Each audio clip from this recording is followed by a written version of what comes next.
네, 안녕하십니까. 박정TV의 박정입니다. 오늘 596회 시작하도록 하겠습니다. 와, 벌써 596회군요. 우리 일주일에 한 6번 하니까 이게 팍팍 늡니다. 예. 다스베이다 그렇게 오래 했는데 200 몇십 회 갔다 왔는데. 네네. 다스베이다 주말에만 하니까. 네, 일주일에 한 번 하고 우리 6번 하니까. 네. 횟수는 우리가 훨씬 많습니다. 네네, 맞습니다. 예, 뭐 파워는 거기가 세지만 횟수는 우리가 안 걸립니다. 오늘 또 전체 조회수 합치면 이게 더 많은 거 아니에요 혹시? 그것도 해볼만. 아니 그래도 좀 밀릴 거야. 네. 우리 원래 이제 조상호 변호사도 다스베이다도 섭외가 됐었는데 저희하고 먼저 좀 약속이 돼서 오늘 저희 방송 먼저 나와주셨고요, 고맙게. 자, 오늘 이제 이 코너는 네. 위너 프로젝트라고 네. 정치 신인들 등용문인데 네. 원래 이제 터줏대감이 있거든요, 강의원 사무총장. 예. 혁신회의. 네. 회의. 혁신회의에 무슨 회의가 있었대요. 그거 마치고. 네. 혁신회의에서는. 더민주 혁신회의 자기들 조직 있잖아요. 네. 집행회의가 있었나 보네요. 예, 회의 마치고 한 10분 정도 늦 나가니까. 먼저 이제 조상호 변호사하고 먼저 얘기할 것들을 법조 이슈 중심으로 먼저 얘기하고. 네. 강혜연 위원장 또 이원혁 더민주 혁신회의 대변인 오시면 정치신 관련된 본격적 프로그램을 진행하도록 하겠습니다. 오늘은 이원혁 대변인님 모시는군요. 예, 그렇습니다. 네, 정말 열심히 하시는 분입니다. 네.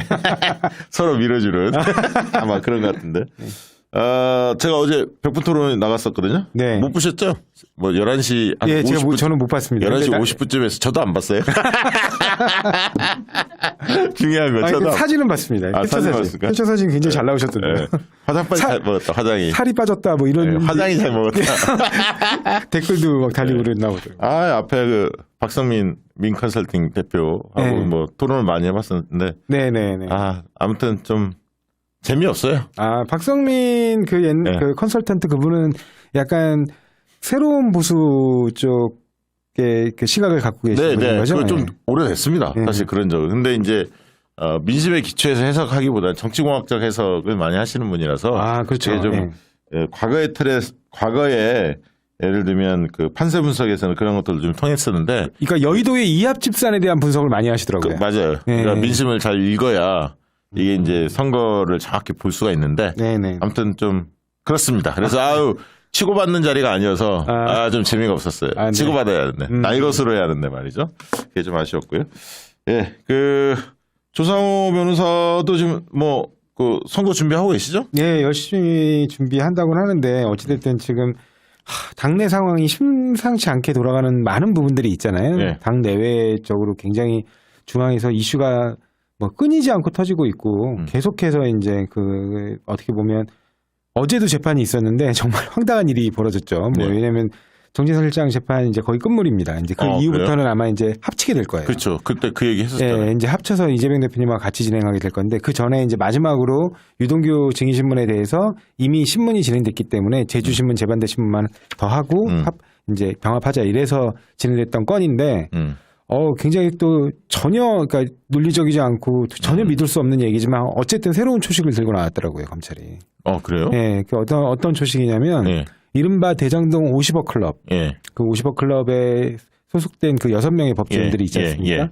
그 사람들에게 각 30억, 그러니까 50억씩 300억 합쳐서 합계 300억을 지급하게 된 이유는 다 이재명에게 도움을 줬기 때문이다. 이게 왜 이슈가 됐냐면 원래 1,000억 원인데 서천화동 1호가 이재명 것이라면 1,000억 원인데 그게 처음에 왜 700억으로 줄어드냐 그랬는데 그게 여지껏 설명을 못하고 있었거든요. 사실은 그게 50억 클럽 6명 합계 300억이 빠진 거다. 그러면 박영수가 이재명을 위해서 뛰었고 예를 들어 그 논리대로 한다면 그렇죠. 누구죠? 최재경 이런 사람들도 이재명을 위해서 뛰었다는 곽상도 의원도 이재명 개본 거죠. 참 대단한 분들이시네요.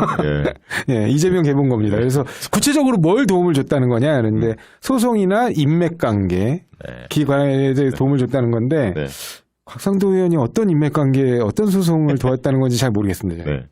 오늘 사실 저는 오늘 여의도 가서 국회에서 좀 사람들 좀 봤는데 굉장히 열받았습니다, 사실. 왜냐하면 지금 이재명 대표 체포동의안 관련해서 당내 상황이 아주 안 좋습니다. 그래서 우라통이 좀 터졌었는데 그 얘기는 강 의원 또 사무총장 모셔놓고 이야기하는 게 맞을 것 같아서 그 중요한 얘기 우리 이 체포동의안이 앞으로 다가올 건데 지금 이제 단식을 중단해야 하는 과제도 있고 네. 체포동의안을 막아내야 하는 과제도 두 가지 다 있지 않습니까? 네네. 이 부분에 대해서는 법조위시 좀 다룬 다음에 강의원 사무총장 오면 함께 논의하도록 하겠습니다. 아무튼 굉장히 지금 굉장히 뭐랄까요 위기 상황이고요.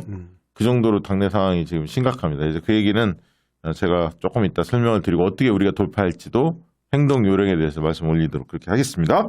먼저 지금 한동안 이종석 국방부 장관 우리가 탄핵 추진한다고 하니까 네. 허겁지겁 그 다음날 바로 사의 표명을 하고 네. 오늘 결국은 신원식 임명을 했어요. 예, 임명을 하고 아마 사표 수리가 됐나 봐요. 얘기가 나오는 거 보면. 근데 뭐 그 얘기는 하더라고요.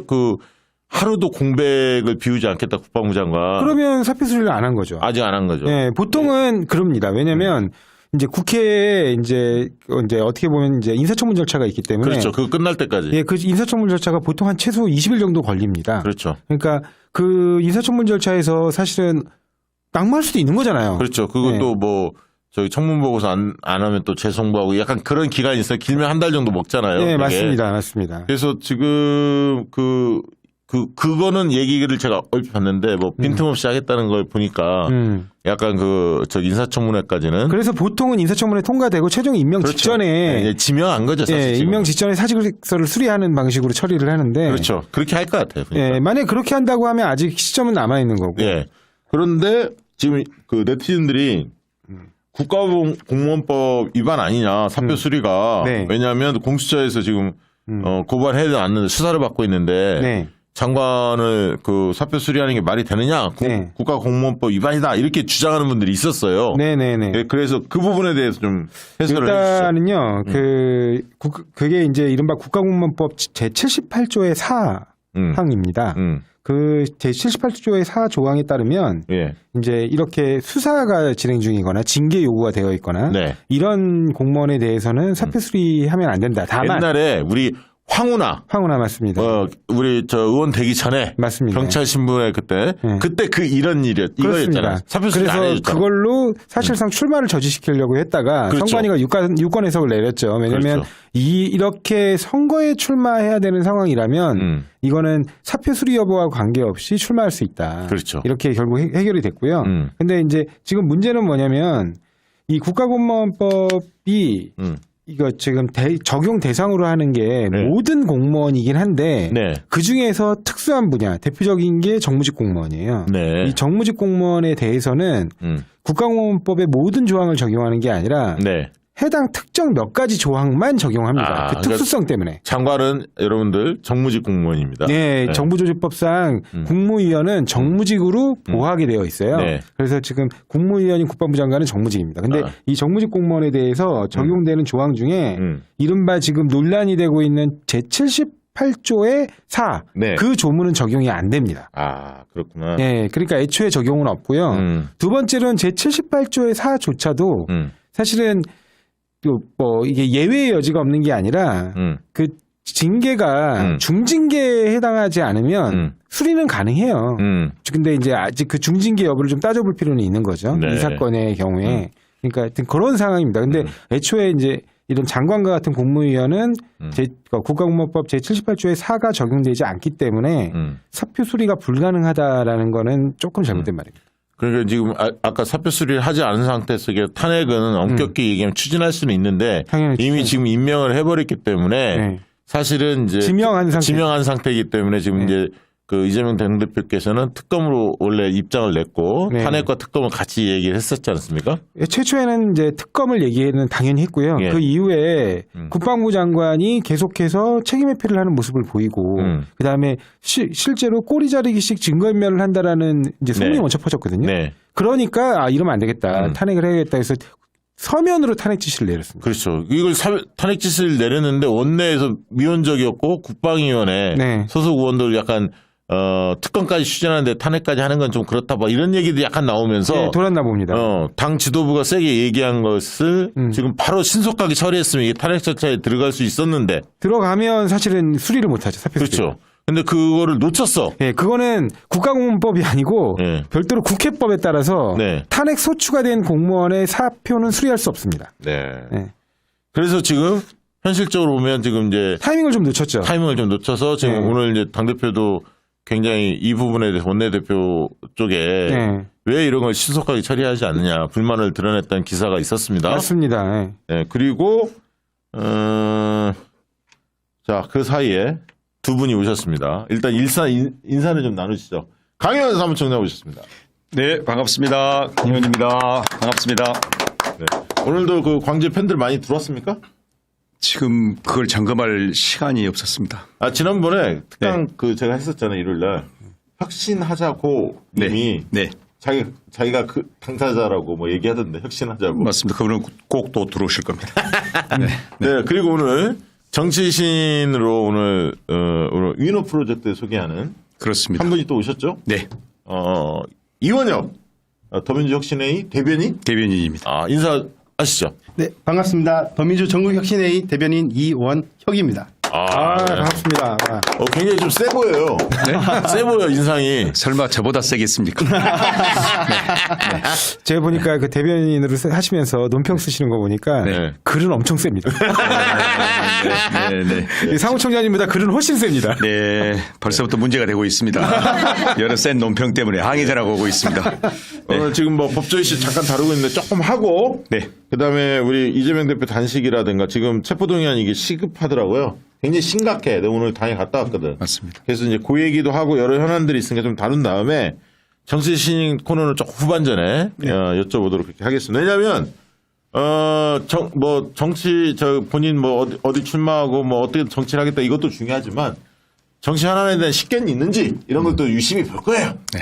그렇지 않겠습니까? 봐야죠. 봐야죠. 이게 중요한 포인트이기 때문에. 여기 나온다 해서 위너가 되는 것이 아니라 네. 여기 나와가지고 루저가 되는 사람도 있습니다.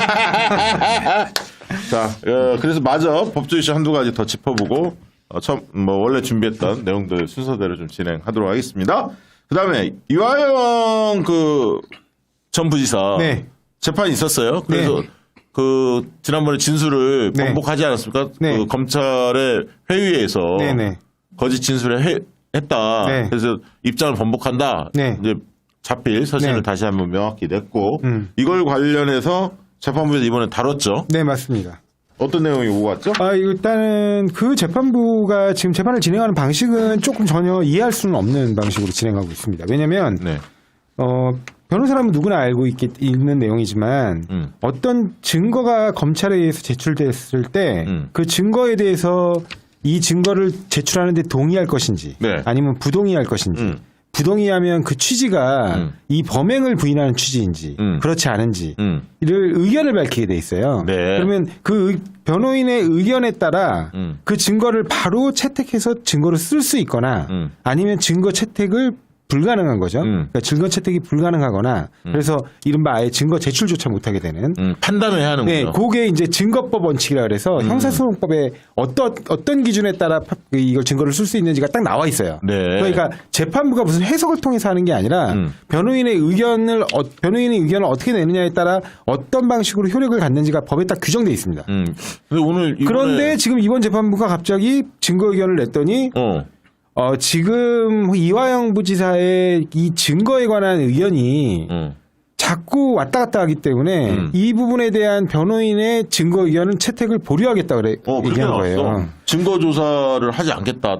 이런 증거 의견을 보류한다라는 권한을 우리 형사소송법이 재판장한테 준 적이 없습니다. 좀 희한한 재판. 이거는 불법적인 거예요. 그러니까 저는 이게 명백하게 형사소송법을 위반한 재판 진행이기 때문에 사실은 이거는 그러니까 이 재판부에 대한 기피 사유라고 저는 생각하고 있어요. 그래서 만약에 변호인이 정식으로 잘 대응한다면 이건 기피 신청을 해야 될 사유라고 봅니다. 그리고 검찰이 새로 선임한 변호인에 대해서 약간 모욕적인 표현을 썼죠. 그렇게 느낄 수 민주당 소속 경기도 의원으로서 변호인으로 들어왔는데 이른바 윗선에게 어떤 보고를 할 요량으로 하는 건지 아닌지 모르겠다는 식으로 얘기했어요. 만약에 좀 경력이 있고 그런 변호인이었다면 만약에 저도 그렇고 바로 그 자리에서 벌떡 일어나 소리 지를 얘기죠. 왜냐면 지금 무슨 소리 하는 거냐. 그렇게 모욕적인 표현 쓰지 마라. 내가 검찰 보고 아니 지금 윤석열 대통령한테 사주받아서 나온 검사인지 아닌지 모르겠다라고 표현하면 그러면 당신은 지금 여기서 저기 흥분 안 하겠냐 이게 재판을 무슨 이따구로 하냐 이렇게 바로 얘기했을 거예요. 맞아. 근데 굉장히 점잖게 하시더라고요. 우리 조 변호사님께서 사전에 좀 뭔가 좀 준비를 시켰어야 되는 거 아니에요? 하여튼 그런 부분들 정말 그 예의 없고 법정 그 기본적인 태도에 어긋나는 그런 형태의 지금 검찰 그 농구가 이루어지고 있는데 재판장이 그걸 사실은 뭐 변호인이 얘기하기 전에 재판장이 제지를 했어야죠. 왜냐면 맞아요. 그런 식의 모욕적인 표현을 쓰지 말아요. 이 재판부에서. 괜히 당사자 자극만 하고 이게 뭐냐 그렇게 하면 안 된다 이렇게 얘기를 했어야 되는데 그런 부분에 대한 제재도 없는 거 보면 재판이 굉장히 편파적으로 이루어지고 있다는 인상을 줍니다. 그게 걱정이에요. 네. 이게 하나 걱정이고 그리고 공수처에서 이번에 감사원 수사할 때 네. 압수수색 할 때 네. 그게 이제 새로 밝혀졌잖아요. 뭐냐면 전현희 위원장의 표적감사 의혹 관련된 건뿐만 아니라 네. 이른바 서해 그 공무원 피살 사건 네. 관련해서 감사한 거 이 네. 자체도 불법이다. 그렇죠. 이거를 그렇게 보고 감사원이 이와 관련된 자료들도 다 압수수색을 했거든요. 네, 왜냐면 의미가 큽니다. 왜냐면 너무 명백해요. 왜냐면 그 감사원에서 사무총장 여기 지금 사무총장이 계신데 사무총장들이 문제야. 지금 사무총장의 직위는 네. 반성하겠습니다. 굳이 얘기하면 감사원 내 집행기구의 장입니다. 맞아. 근데 의사결정을 해야 집행을 하는 거 아닙니까? 예를 들면 이사회가 있잖아. 보통 그렇죠. 회사 같은데 네. 이사회 역할을 감사위원회가 하는 거 아니에요? 그렇습니다. 그러니까 예를 들면 바로 그거예요. 그러니까 의사결정을 해줘야 집행이 있는 거 아닙니까? 그렇죠. 우리가 근데 총학생 때도 마찬가지잖아. 네. 그러면 그 의사결정 기구가 이른바 감사위원회거든요. 네.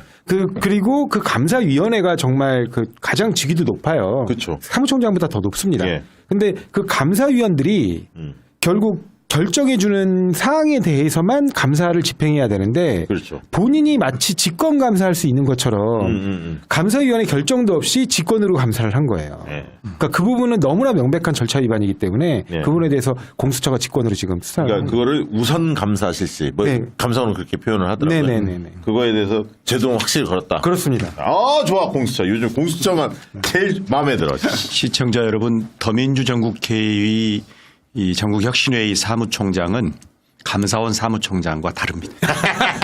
민주주의. 예, 우리는 그 집행된 것만, 이제 결정된 것만 집행하는 모습입니다. 그러니까 저보고 문자 보내고 전화하셔가지고 책임 추궁은 안 하셨으면 좋겠습니다. 최선을 다하겠습니다. 네. 자 이제 그 얘기 하나 해야죠.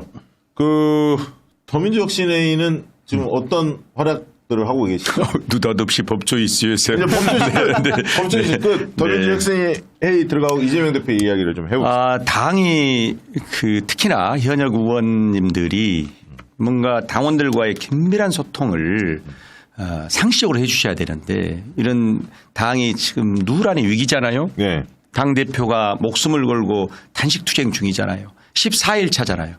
소통이 안 되니 모든 소통을 지금 더민주 전국혁신회의 쪽으로 연락이 오고 있습니다. 대표를 소통이 안 되니까. 대표를 살려달라.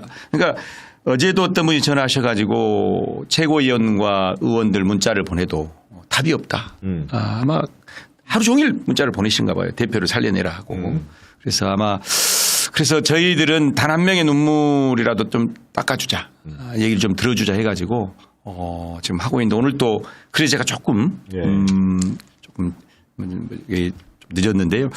오늘 저희들이 집행위 회의를 네. 항상 비공개 회의 하다가 도저히 안 될 것 같아요. 전국에서 이 들끓는 여론을 네. 우리라도 좀 들어주자 해가지고 오늘 전체 민주개혁 유튜버들 다 모셔서 집행회의를 5시부터 공개회의로 전환했는데 네. 수많은 안들이 나왔습니다. 아마 제가 중단하지 않았으면 오늘 밤샘 동안 얘기를 들어야 되는데 지금 일단은 대표님 단식과 관련해서 동조 단식을 지역에서 해왔잖아요. 네네. 근데 지금 계속 동조해서 단식을 할 일이냐. 14일차 대표의 단식을 중단시켜야 되는 거 아니냐. 오늘 또 대표를 살려내야 되는 거 아니냐. 그 이천의 지역위원장 엄태준 전 시장님. 네. 오늘 13일차 쓰러졌어요. 병원 후송 되셨잖아요. 단신농성 13일 동조 단식을 했는데 네. 의식을 잃고 병원으로 이송됐습니다. 안타까운 소식이 들렸고요. 그래서 저는 그 내용을 정청래 의원이라든가 장경태 최고한테 바로 보내드렸어요. 바로 알아야 할 것 같아서. 왜냐하면 제가 오늘 여러 의원들을 만났었는데 이 지역에서 동조단식 하는 거를 그렇게 잘 몰라. 몇 군데는 알죠. 자세히 모르더라. 그래서 그것부터 해라 내가. 얼마나 많은 사람들이 지금 천막 치고 동조단식하고 있는데 당이 파악을 해야 할 거 아니냐. 시도당이 통해서 다 파악한 다음에 그 영상으로 찍게 해서 대표께서 이렇게 단식하는 그거에 따라서 많은 사람들이 이렇게 동조단식을 벌이고 있다. 거국적으로 이렇게 투쟁하고 있다는 걸 의원들이 잘 몰라요. 오늘 시도당에서 네. 전체 천막 농성 현장과 단식 여부 이런 걸 쭉 조사하던데 오늘 또 우리 박시영 대표님께서 업무 지시를 그렇게 하셨고요. 아니 업무지 아니야. 보여줘. 저는 그래서 그 영상을 다 모아서 풀어드리고 그러면 그분들도 보람되잖아요. 정말. 그렇지 않겠습니까? 맞습니다. 네. 대변인 뭐 안 시키셔도 말씀 들어오셔야 돼요. 네. 여기까지는 조금 삼순자 좀 노리고 있었습니다. 지금 전체 저희들도 지역에서 단식 농성 또는 천막 농성 10여일째 이어가고 있고 그래서 지금 오늘 그것 때문에 긴급회의를 해가지고요. 대표님의 건강도 지키면서 대표님이 선포한 국민항쟁을 어떻게 하면 더 깊고 넓게 지속 가능한 농성으로 또는 항쟁으로 이어갈 것인가 고민을 하고 오늘 토론을 했습니다. 그리고 여러 일반 권리당원들까지 모셔서 지금 오늘 한 50여 분 함께 공개회의를 했거든요. 그래서 그 의견을 오늘 취합한 의견을 저희들이 웹포스터로 만들어서 어떤 의견이 나왔고 앞으로 어떻게 대처하겠다. 핵심은 뭡니까? 전체적으로 공지하기로 했습니다. 핵심은 아주 시종일관 똑같습니다. 당 대표가 저렇게 사직생 각오로 단식 농성을 하고 있으면 민주당의 모든 지도부와 의원들은 물론이고 단식을 중단하십시오. 우리가 단식을 이어가겠습니다. 해야 되는 거 아니냐. 그리고 민주당의 모든 당원들이 전당원 대회를 열어서라도 국회 천막 농성장 앞에 함께 해야 되는 거 아니냐. 그렇게 해서 항쟁의 불길을 이어가자. 모두 다 그렇게 뭔가 좀 집중하는 그런 어떤 당원의 결기를 좀 보여보자 이런 거였습니다. 여러 가지 안들이 나왔는데요.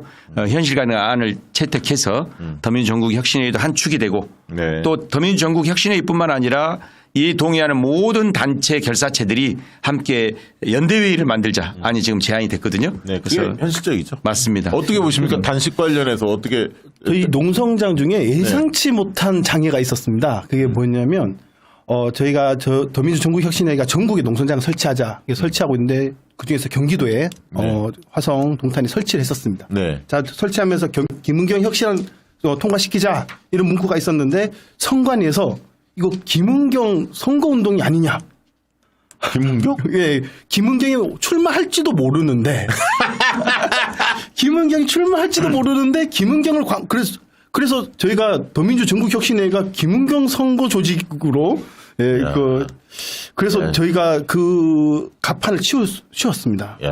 이게 지금 예상치 못한 방해도 있습니다. 그래서 이 선관위에서 김은경 혁신안을 지지한다. 김은경 혁신안을 관철시키겠다. 이것이 김은경 혁신위원장이 출마할지도 모르기 때문에 이거는 조금 안 된다. 참 저희는 또 메인도 아니었거든요. 메인은 당대표의 단식을 지지하고 그리고 이제 민주주의를 이제 소화하는 그런 내용이었는데 그 문구를 문제 삼았습니다. 조상호 변호사는 그 이재명 대표의 단식을 중단하려면 뭔가 지금 뭐 대안이 나와야 대표님도 중단할 수 있는 거 아니겠습니까? 아무런 변화가 없는데 중단하기 어렵잖아요. 명분을 지금 쉽게 얘기하면 의원들이나 이 지금 당원들에 다 만들어 드려야 하는데 어떤 방법이 있다고 생각하십니까? 뭐 저희가 늘 말씀드리지만 가장 강력한 대여 투쟁의 현장에 국회가 나서야 돼요. 그게 맞아. 나는 그거라고 봐.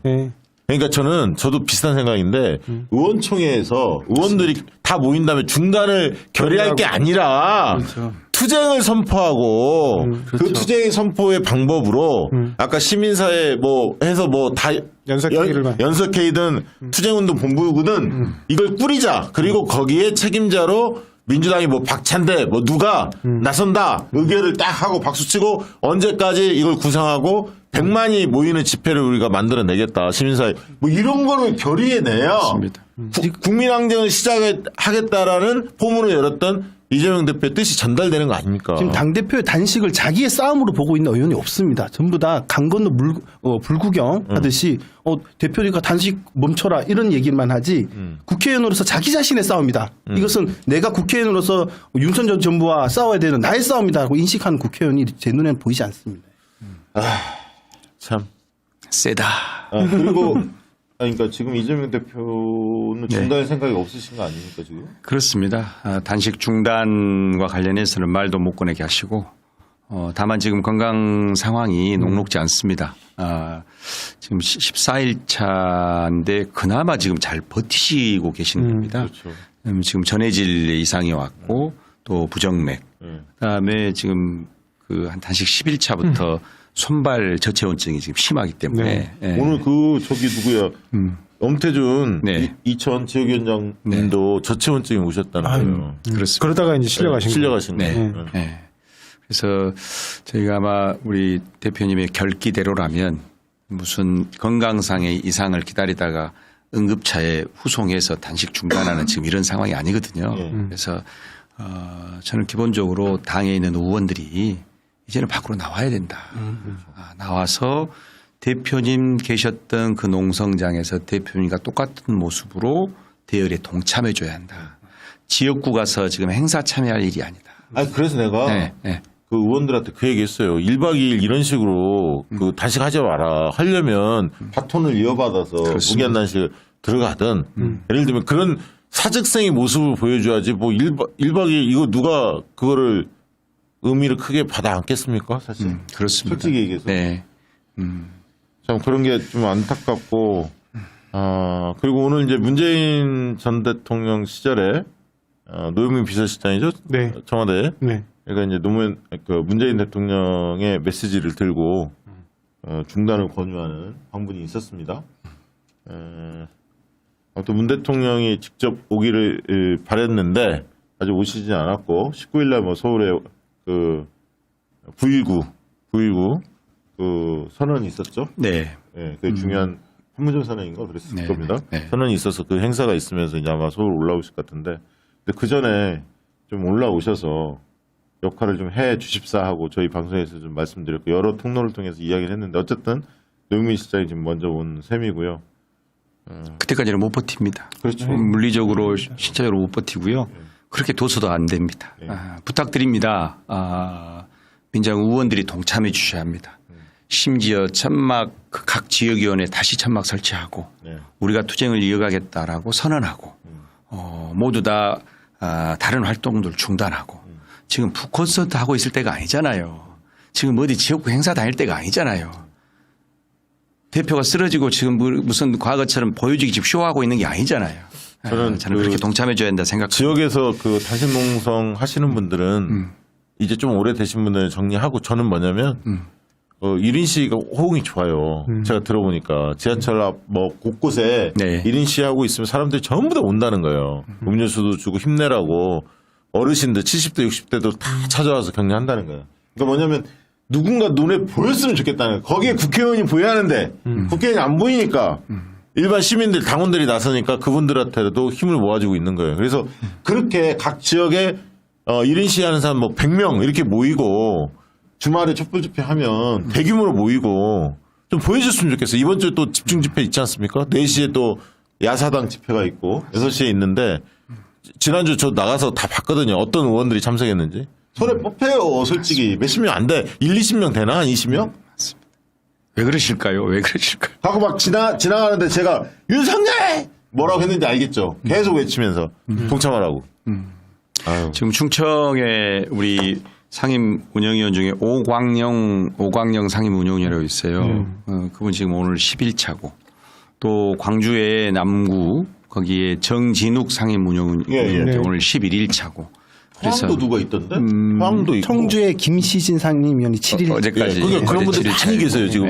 저기 처인에 이우일 위원장도 6일인가. 거기도 그러고 동참했고. 동참했고 많이 있습니다. 그래서 지금 우리 박 대표님 말씀하셨던 것처럼 저희들이 그 어떤 단식과 관련돼서 단일한 지침을 내리거나 할 수 있는 그런 조직은 아니잖아요. 다 대부분 본인들의 결단을 통해서 지금 농성을 이어가고 있기 때문에 저희들 바람은 너무 긴 단식보다는 새롭게 단식을 이어가는 분들이 하루 단식이든 일주일 단식이든 뭐 3일 단식이든 릴레이로 하시고 아까 말씀하셨던 것처럼 현장에서 피켓 시위하고 그래서 조금 이런 어떤 그 싸움들을 좀 분담해 갔으면 좋겠다. 그래야 오래도록 길게 가고 한 판에 정리하지 않는 항쟁으로 이어갈 수 있다. 제가 이 얘기를 드릴게요. 옛날에 이게 사실 우리가 어렵지 않거든. 과거 군부독재 시절에 어떻게 싸웠는지를 상기하면 돼요. 예를 들면 뭐 인천 같은 경우는 예를 들면 북평역 뭐 7시 집회 예를 들면 그다음에 부천 같은 경우 부천역 앞에서 집회를 7시에 한다든가 부산역도 마찬가지 지역별로 주말에는 서울로 집중하고 예를 들면 금요일 날 아니면 수요일 날 이럴 저녁 시간에 자주 그 역광장이 있는 지역들 있지 않습니까? 거기는 선거 구별이 아니라 그 소지역들이 다 때려 묶어갖고 몇 개 국회의원 지역들이 같이 다 모여서 거기서 하는 거야. 뭐 안양이면 안양, 뭐 평촌역 예를 들면 뭐 하나 딱 정하고 안산역 이런 식으로 그렇게 해야 돼. 지금은 싸움을 이거를 아니 저는 그거 제안해요. 그렇게 해서 그 집회에서 다양한 사람들이 나서서 발언도 하고 그 결의도 다지고 그래서 그 힘을 모아서 집중 집회에 힘을 모으고 이렇게 가야 돼. 시민들이 길거리 가다가 어디서든 볼 수 있도록. 그렇죠. 더 해야 돼. 어디서든 볼 수 있도록. 지금 국회의원들 보면 그 당대표 단식 농성장이 관광 명소가 됐어요. 그러니까 와서 그 앞에서 사진 찍고 페이스북 올리고. 그것도 나도 그거 별로더라. 마음에 안 들더라고. 그 페이스북에 올리고 그 앞에서 한 3분, 2, 3분 있었는 거 가지고 뭐 페이스북 올려서 자랑하고. 어디 여기 관광 명소인가요? 있어야 할 곳은 현장이죠. 그렇죠. 네. 아니, 뭐 저는 예전에 그 노무현 대통령을 실화를 바탕으로 한 변호인이라는 영화를 보면 뭐 모든 그 영화를 보신 분들 대부분이 가장 명장면으로 꼽는 그 장면 중에 하나가 마지막에 그 부산 지역의 변호인들이 한 명 한 명 이제 자기 이름을 부르면서 변호인으로 참여한다 이렇게 계속 동조하면서 일어나잖아요. 그래가지고 맞아요. 노무현의 변호인들이 그러니까 노무현은 누군가의 그 인권을 침해당한 그런 사람 그런 학생들의 변호인이었는데 네. 그 노무현을 변호하는 변호인들이 이렇게 많다. 일치되게 하나같이 움직여서 법조인들이 이렇게 단합된 모습을 보여주는 맞아요. 그 장면 가장 감동적이에요. 네, 명장면인데 그러니까 지금 당대표가 이른바 목숨을 건 무기한 단식 투쟁을 하고 있는 거 아닙니까? 거기에 우리 당 소속 국회의원들이 서로 하나하나 그 감동의 장면으로 동조해서 일치단결하는 단일 대우의 모습을 만들어 준다면 그 자체로 국민들에게 보여주는 메시지가 엄청나게 강력하거든요. 그렇죠. 근데 그런 게 지금 이루어지지 않고 있어요. 심지어 당대표가 그 목숨을 건 단식 와중에 너무 힘이 들어서 최고위원회 참석 못하는 상황에서 서면으로 지시해가지고 그걸 공개적으로 발표해서 최고위원회 의결까지 거친 사항을 원내 지도부가 따르지 않고 있다나 이거는 정말 진짜 말도 안 되는 얘기거든요. 그래서 제가 지금 사실 단식도 단식이지만 체포동의안이 이제 코앞으로 다가오는데 그래서 이제 분위기를 좀 탐지하려고 국회를 갔다 왔어요. 네. 갔다 왔는데 그 뒤로 너무 열받아갖고 지금 뭐냐면 기류가 이거 가만 놔두면 큰일 나게 생겼어요 지금. 그래서 일단 제 생각을 조금 말씀을 간단히 드리면 이제 일각에서는 뭐 송갑수 의원이나 이런 사람들은 당대표 입장을 내거나 뭐 이런 식으로 자꾸 당대표를 압박한단 말이야. 네. 그렇잖아요. 네.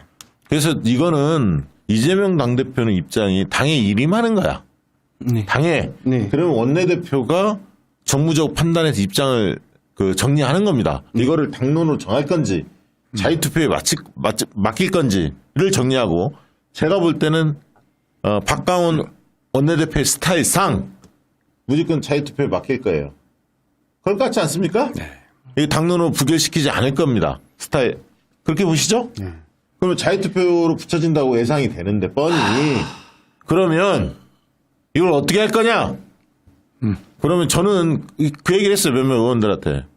이거는 말이죠. 왜냐하면 이거는 150명이 안 차면 예를 들면 정족수 300명이면 계속 합니다. 투표를. 그런데 1차 투표가 중요해. 1차 때 저는 자유투표를 만약에 한다고 결정이 됐다면 부결을 시켜야 한다는 사람들 다 퇴장해야 돼. 그러면 거기 남아있는 민주당 의원들 뭐 예를 들면 50명이 될지 30명이 될지 모르겠어요. 몇 명이 있을지는. 만약에 투표를 했어. 근데 그게 만약에 정족수에 미달됐어. 그러면 개표를 안 할 수도 있죠. 근데 거기에 투표를 한 사람들은 어떤 사람들인지 누이 알 수가 있어. 누구나. 어떤 뜻을 가졌는지. 그렇지 않겠습니까? 저희 1차 전국대회 때 민현배 의원이 제안했던 내용이죠. 예. 예. 그러면 만약에 정족수 미달로 안 됐어. 그러면 또 해. 그러면 2차 때 어쩔 수 없이 정족수 돌파하기 위해서 몇 명 참여했지만 그 사람들은 어떤 생각을 가진지 우리가 알 수 있잖아요. 추가로 온 사람들은. 뜻이 부결 쪽에 있다는 걸 알 수 있잖아요. 처음부터 자리한 사람이 누군지가 명단이 다 파악이 되는 거야. 그럼 긴장하겠지. 그렇죠. 자기들이.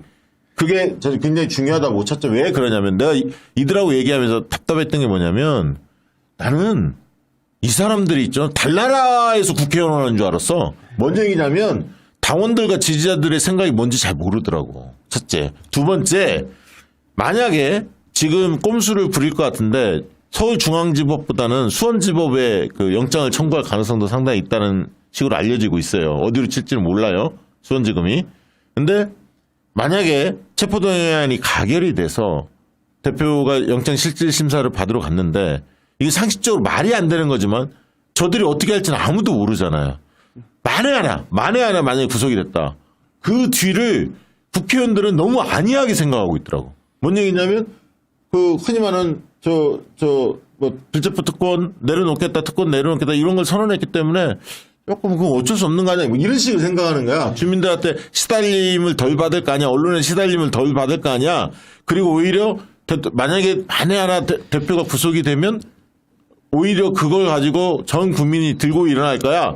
이렇게 착각하고 있더라고. 근데 뭐라고 얘기했냐면 당신들이 말이야. 국회의원들이 지금 이재명 대표 이 국내 단식 투쟁에서도 제대로 안 싸우고 있는데 제대로 만약에 싸우고 있다.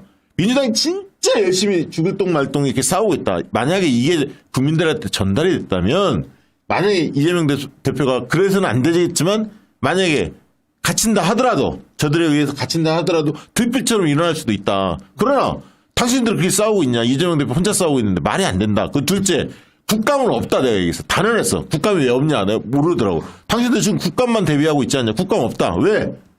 누가 국감에 신경 써. 이재명 대표가 만약에 갇히면 당원들이 들필처럼 일어날 텐데 그것이 윤석열 정권을 위해 싸우는 게 아니라 민주당 의원들을 차례하기 위해서 싸울 텐데 그러면 의원 사무실 앞에서 막 집회하고 막 사실은 항의 문자 보내고 뜨거워질 거라고. 그리고 당이 거의 쪼개지는 지경까지 갈 거예요. 심한 내용의 갈등에 처했을까. 그러면 언론들이 국감 쓰겠냐고. 맨날 민주당 싸우는 얘기만 쓰지. 도배를 하지. 국감이 어디냐고. 언론들도 관심도 없어요. 국감 안 할. 핑계거리가 딱 생겼는데 국감하면 정부의 실정이 드러나는 건데 핑계거리가 얼마나 좋아. 민주당 쫙 쪼개지는 느낌이 드는 게. 그니 정상적으로 국감이 되냐고. 그리고 지금 여론조사 계속 해보면 총선에서 이미 많은 사람들이 윤석열 심판하겠다고 다 마음 먹었잖아. 투표율 조사하면 민주당 지지율이 더 적극적으로 투표하겠다고 이미 생각하고 있잖아요. 그런데 어떻게 이재명 대표를 지킬 생각 안 하냐고. 약간 뭐 방탄국회 그거는 지나가는 소나기야. 크지도 않아. 왜?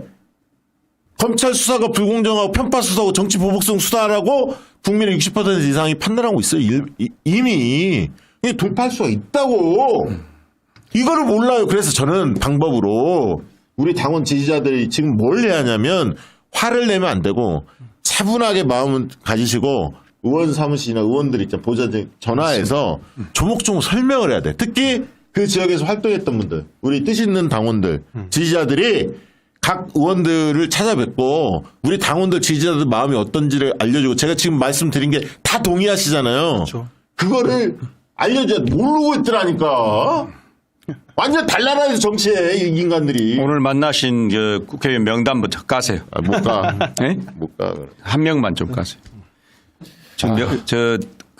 우리 이원혁 대변인도 아실 텐데 저희들이 당의 모든 의원들께 더민전국혁신의 이름으로 비리검사 탄핵소추 그다음에 내각 총사태에 준하는 국무위원 전원 해임 건의안 이렇게 해서 질의서를 보냈잖아요.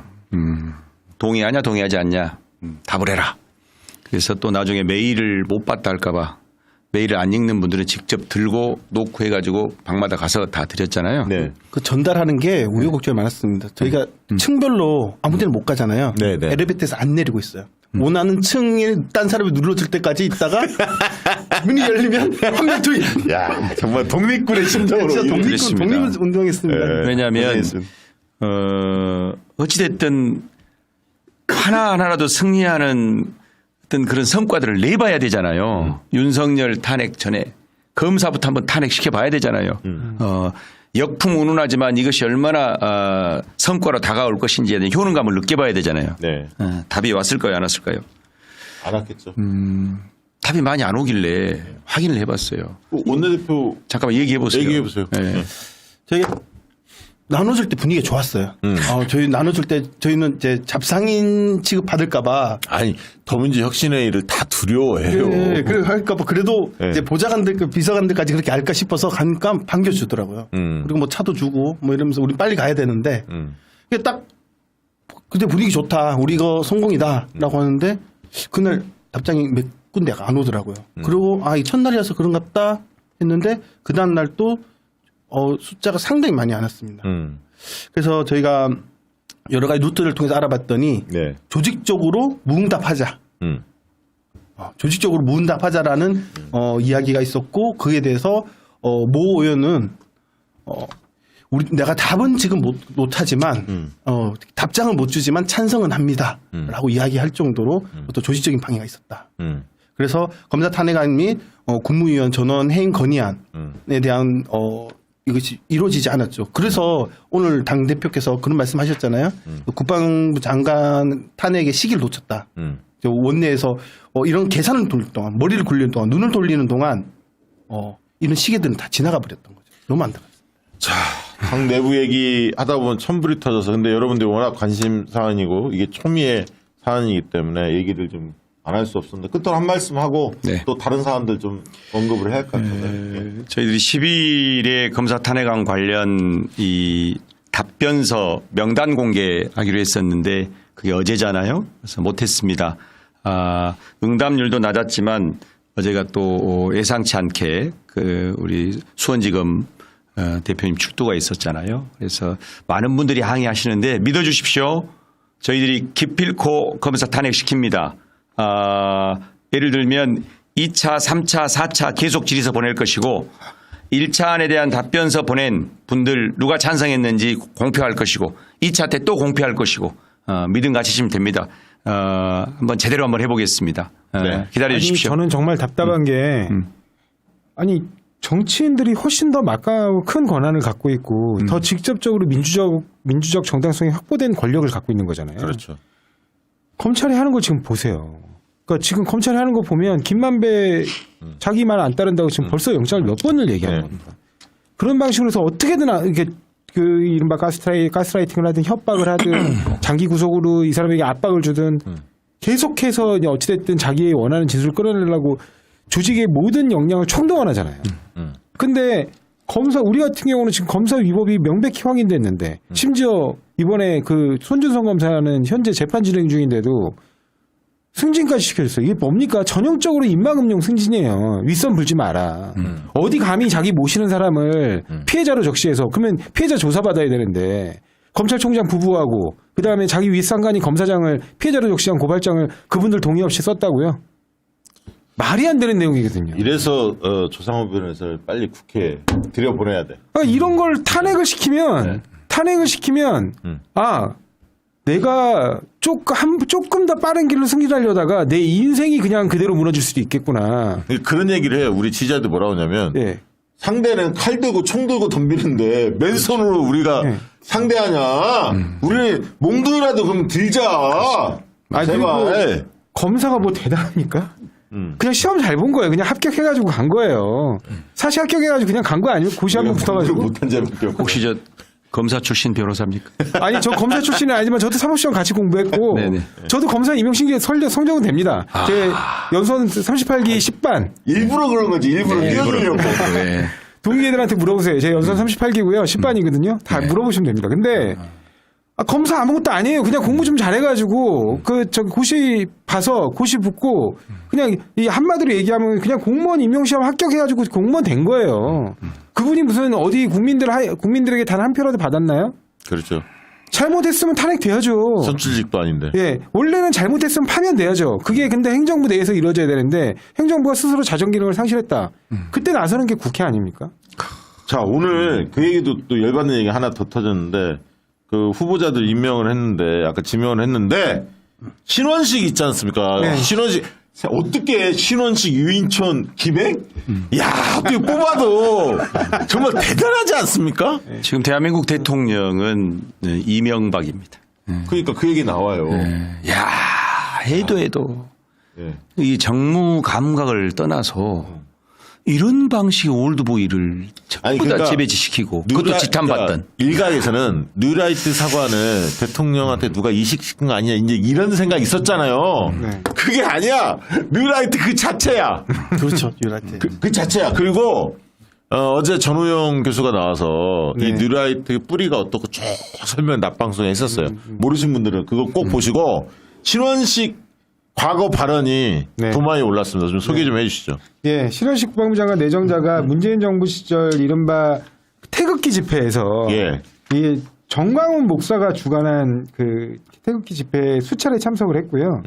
특히 그 정광훈 목사가 너만 몰라 TV라는 유튜브 채널을 운영을 하는데 거기에서 뭐라고 했냐면 문재인이 멸망을 기다리고 있고 벌써 6일 전에 유엔군이 인천 상륙작전에 성공했기 때문에 여기서 유엔군이라고 하는 건 이른바 무슨 태극기 부대를 얘기하는 것 같아요. 문재인 모가지를 따는 것은 시간 문제다. 어떻게 저렇게 표현한 인간이. 정말 천박하게 이를 데가 없는 표현입니다, 진짜. 그리고 그 노무현 대통령도 언급을 했어요. 네, 그렇죠. 초대 악마라고. 왜냐하면 문재인이라는 악마를 탄생시킨 초대 악마인 노무현이라는 자가 대통령이 된 게 이 뭐 우리의 비극이다 뭐 이런 식으로 표현한 건데 또 그 말 표현이 초대 악마가 뭡니까? 무슨 DJ가 아니고 DJ는 인정해주면 유치원생도 아니고 그러니까 문재인이 악마니까 그 초대 악마는 노무현이라는 얘기거든요. 그러니까 전작권 막 이런 거 환수 그렇죠. 추진 막 이런 거를 시비를 걸면서 아주 원색적으로 비판을 했어요. 안철수 대표 섭섭하겠네요. MB 아베탑니까? 이 말을 이제 윤석열한테 뺏길 수 있는. 아이고 어떻게 저런 인간들이 참. 아유 참. 그 MB와 함께할 수 없다는 분이 지금 MB의 전신을 잇고 있는 윤석열 대통령하고 함께하는 거 보면 참 신기합니다. 네. 자 그리고 그 얘기도 있었죠. 사실 그 이현주 의원이 그것도 상당히 이것도 화제가 됐는데요. 언론 인터뷰 시사인 유튜브 인터뷰하면서 그 얘기를 했어. 난 이 얘기 재밌더라고. 그 녹취록이 이 공개가 됐지 않습니까? 윤석열 녹취록. 네, 그렇습니다. 거기서 뭐라고 그랬냐면 그 다음 장 좀 올려주세요. 그 다음 장이 재밌어. 여기 멈춰보세요. 대통령이 당과 대통령직을 우습게 생각하는 것, 정치를 극명하게 혐오하는 것, 우리가 모르지 않았잖아요. 하지만 예상하는 것과 이걸 육성으로 듣는 건 또 다른 문제예요. 그럴 줄 알았어 했던 게 입증된 거죠. 그 다음 장 한번 쭉 넘겨보세요. 윤석열 대통령의 문제를 보수와 진보 혹은 여야 또는 민주당과 국민의힘 같은 이분법적으로 보면 이해가 안 되는 경우가 되게 많으실 거예요. 그런데 이분은 애초에 자신의 정치적 견해가 있어서 정치를 하신 분이 아니에요. 그 다음 본인 입장에서는 내가 정말 귀찮은데도 불구하고 정권 교체 해줬는데 이게 핵심이야. 내 이렇게 내 마음대로 되는 것도 하나 없고 사람들이 내 말을 안 듣지 싶을 거예요. 대통령과 그 주변이 어떤 가치를 가지고 결속된 관계가 아니기 때문에 추가적인 폭로도 계속 나올 수 있죠. 그 밑에 마지막 대통령은 나를 따르라 라면서 권력을 다 손에 쥐고 흔드는데 그걸 모른 척하고 싶어도 내 운명까지 영향을 미친단 말이에요. 대통령제에서 대통령 한번 뽑아놓으면 아무리 형편없는 사람이 올라앉아 있어도 5년은 전 국민이 참아야 해요. 대통령제가 이미 시효를 다했다고 봐요. 저는. 이게 보수 인사지만 이현주 씨가 이런 글을 남길 정도로 보수 진영에서도 녹취록에 이 파문이 큰 거예요. 그렇죠. 대통령이 귀찮다. 네. 아니, 지약 먹은 놈들. 아니, 조 변호사님 다시. 철학 박사잖아요. 네. 이거를 좀 분석을 해봤어요. 네. 이 도대체 윤석열 대통령의 심리가 뭔가 이 나르시시즘이다. 나르시시즘이 나 잘났다는 것만이 나르시시즘이 아니라 나의 쾌락이랑 나의 불쾌에만 관심이 있는 거야. 그러니까 이 윤석열 대통령은 이 통화를 하면서 본인은 그 통화 속에서 그냥 카타르시스를 느낀 거야. 나 그거 별거 아니야. 나 귀찮아 하면서 그 통화 속에서 카타르시스를 느끼는 거야. 그러니까 그거네. 나 하기 싫은데 니네가 떠밀잖아. 그래서 어쩔 수 없이 내가 정권 찾아줄게. 그렇죠. 이원혁 잘하고 있어. 싹 들어와서 본인이 철학 박사라고. 저도 몰랐네. 네. 좋아요. 박사의 풍모가 느껴집니다. 네, 좋았어요. 죄송합니다. 저는 학사입니다. 네. 나도 학사야. 석사 중퇴. 아까 그 조상호 변호사님의 그 윤석열 욕 흉내 아주 좋았어요. 아주 좋았어. 계속 치고 들어와요. 아, 그리고 이 얘기 열받은 얘기. 그 원전 오염수 있지 않습니까? 그 후쿠시마 거. 네. 핵폐수 그 해양 투기 관련해서 일본 수산물이 지금 안 팔리잖아요. 왜냐하면 이제 중국에서 수출 금지를 그렇죠. 하니까 얘네들이 이제 한국에 수출하겠다고 확대하겠다고 지금도 수출 많이 하는데 더 확대하겠다고 이렇게 나섰다는 거야. 그렇죠. 이게 심각한 문제죠. 이게. 그것뿐만 아니라 뭐 독도 문제도 있고요. 이게 강원병 때랑 또 다른 게 네. 우리가 소고기는 1차 소비가 많습니다. 그냥 마트 가서 우리가 사오죠. 네. 근데 집에서 멍게, 가리비 요리해서 드신 분 많지 않잖아요. 거기다가 가공식품은 그렇죠. 이 기준도 명확하지 않대. 젓갈이라든가 그렇죠. 뭐 어묵 같은 거 있어요. 통조림 네. 이쪽은 기준도 명확하지 않대. 그러니까 참돔을 집에서 잡아먹는 사람 없잖아요. 그러니까 이게 다 식당에서 보기 때문에 식당에서 원산지 표시를 하고 안 하고는 둘째치고 잘 우리가 못 본다고. 자, 식당의 메뉴판에 광어보다 돔이 싸다. 그럼 돈 먹죠. 그러니까 이게 지금 우리가 걱정했던 게 결국 닥치는 거. 아까 가공식품 이 문제가 여전히 그 있고요. 네. 이걸 정부에서 지침도 명확하지 않고 일본이 세게 할 거다. 우리가 같이 반대했으면 지금 일본이 내부가 그 수산업계라든가 어민들이 들고 일어났을 거야. 왜냐면 중국도 만약에 막았고 홍콩 막았지 우리까지 했으면 왜냐면 우리가 일본에 수출 5위래요. 수산물 수출 5위라는 거야. 아니 사실은 그 이미 그 이전에 후쿠시마산 그 수산물에 대해서 우리가 수입 금지 조치한 부분에 대해서 그쪽에서 이제 WTO에 제소를 했단 말이에요. 네. 그래서 원래 우리가 1심은 졌어요. 그러다 이제 최종심인 2심에서 뒤집었는데 네. 2심에서 뒤집었던 가장 큰 이제 논리는 뭐냐면 첫 1심에서 패소한 원인. 그러니까 아니 수산물에 방사능 잔류치를 다 검사하지 않냐. 근데 안전한데 왜 뭐가 문제냐. 그 부분이 이제 1심에서는 일본의 논리가 먹혔는데 2심에서 우리가 뒤집게 된 논리는 뭐냐면 그 지역 바다가 이미 오염됐기 때문에 그 오염된 바다 속에서 그 생태계 속에서 사는 그 물고기 이하 수산물들이 어떠한 영향을 받게 될지. 아무도 모르지. 예, 그리고 그 먹이사슬 생태계 속에서 인간에게는 또 어떤 영향을 줄지 아무것도 검증된 바가 없다. 네. 그러니까 그 부분은 그 이른바 검역주권으로서 국가에서 제한할 수 있는 범위에 들어가야 된다는 거였어요. 근데 그게 허용이 된 거죠. 근데 이번에 우리는 그 바다가 안전하다고 지금 주장하고 있어요. 그 바다 자체가. 넉 빠진 사람들이야. 그러면 다시 만약에 이 일본에서 제소를 했을 때 WTO에 제소했을 때 당장 일본은 그 얘기를 할 거예요. 그렇지. 니네가 그 바다 자체가 안전하다면서. 저기 다 풀어줘. 그렇죠. 근데 우리 수산 우리 뭐 8개연 지금 막고 있잖아. 다 풀어달라고. 다 풀어달라 이렇게 나오겠죠. 그렇죠. 근데 이제 우리 그 소송법상에는 어떤 원칙이 있냐면 금반 원칙이라는 게 있거든요. 네가 이쪽 가서 이 말하고 이쪽 가서 이 말하면 안 된다는 원칙이 있어요. 그러네. 네. 이 신의치기가 이제 하위 범주인데 그러면 당장 일본은 그 금반 원칙을 들고 나올 겁니다. 그러네. 야, 니네는 대통령실에서 예산까지 써갖고 아무 바다에 문제 없이 안전하다고 홍보해놓고 왜 여기 지금 WTO 제소 이 지금 법정에 와서는 니네 정부의 공식적 주장과 다른 얘기를 하냐. 그러네. 이런 주장은 소송법적으로 허용 안 된다. 이게 또 재밌는 관전 포인트가 네. 지금 안 밀려고 또 안 밀리려고 친구들을 저 벌써 번호표 받고 있어. 멋있어. 자, 그 보수 여당에서 계속 그 주장했던 게 우리 수산물 보호 그리고 어민들의 어떤 그 보호를 얘기했었어요. 그런데 좀 일본이 수산물 수출을 확대한다.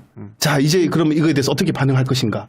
지금까지는 그 민주당이 후쿠시마 오염수에 대해서 위험하다라고 얘기하면 우리 수산업계가 피해를 본다라고 주장을 했단 말이에요. 네. 그러면 이제 일본에서 싼 수산물들을 막 푼다는 소리잖아요. 네. 그러면 이것에 대해서는 이제 더 이상 어떻게 얘기할 것인가.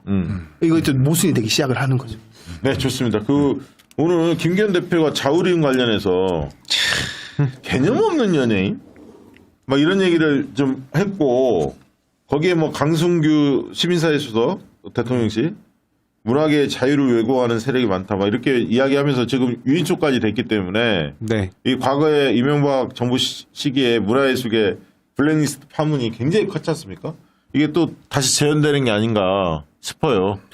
거기에 이제 그 관련된 행사 참여했던 사람이 뭐 세종대왕 마음광장 이순신 장군 조선시대에 있는 인물들을 기념관에서만 하면 되지. 네.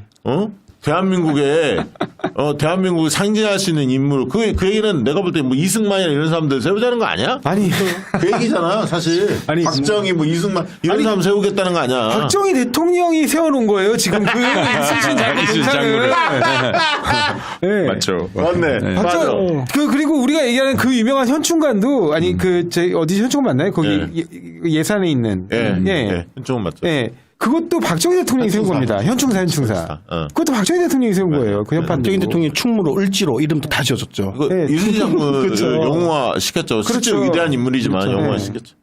그리고 그분이랑 같이 유럽 여행을 한번 가고 싶어요. 유럽 여행을 그 강의했던 그 세종대왕 상 없애야 된다. 그래서요? 유럽에 가면 전부 로마 시대도 장군 상어에서부터 그 정근대 시대 인물들의 동상들이 상당히 많습니다. 그것들이 그러면 유럽이 정근대화 사회인가요? 그게 아니잖아요. 역사에 대한 몰상식이 있다는 거죠. 그들은 그 독립군, 광복군 이런 분들 있잖아요. 항해운동한 사람들을 쓸데없는 짓 했다는 게 아니라 이거 아주 잘못된 사람들이라고 주장하고 있어요. 조국의 근대화를 막은 무장 곤비들 그렇게 보고 있는 거예요. 실제로 뉴라이트 사관이 그런 맥락에서 지금 이루어지고 있는 겁니다. 그래서 전우용 교수 어제 낮 프로그램 꼭 한번 보시라고 다시 한번 권유드리고요. 이재명 대표 지지율이 나왔어요. 한길 리서치가 폴리 뉴스하고 함께한 건데요. 김기현은 국민의힘 그 당대표로서 잘하냐 했더니 31%가 나왔고요.